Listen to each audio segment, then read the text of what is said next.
Hi everyone, good afternoon sa lahat pala. So, paumanhin po kasi ngayon lang po ako nakaka-upload kasi busy lang po talaga sa pagtitraining ng volleyball. So, ngayon pala, galing ako sa historical.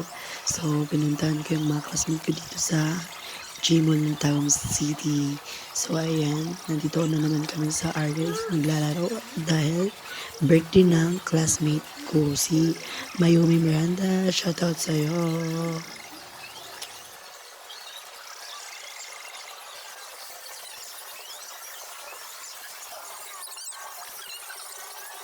So, pagkatapos ko pala sa laro ko, so, dumiretso kami sa basketball, kami ng birthday girl. So, ayan, nag-shoot kami dyan. Enjoy na enjoy talaga. So, yan nga pala yung kasama namin, yung classmate ko pala. So, apat nga pala kami dyan.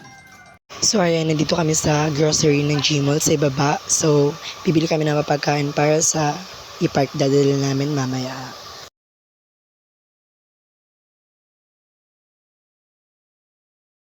So ayan, sumakay na kami ng pedicab kasama yung mama ng birthday girl. So ayan, nandito na kami sa ipan. Time na to.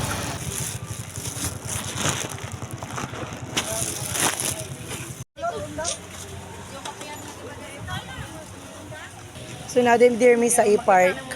Magdula-dula mi. Uy, dili ka sulod ang ano? Sure, uy, 13 pa man kung manulod mi. So ayan, dito ng mga oras, naglalakad-lakad muna kami dahil ang init pa ng alauna. So ayan, lakad-lakad muna. So ayan, papunta din kami sa market dyan sa e-park dahil kakain kami. So, nandito na nga pala kami. So, marami talagang tao dito guys. May nagbabike, may nagkakamping. So, hanggang dito na lang dahil uuwi na kami. Bye! So, ito nga pala yung kasama ko, si Mayumi, si Chloe, at si Yana. So, ayan, happy birthday sa'yo, Mayumi.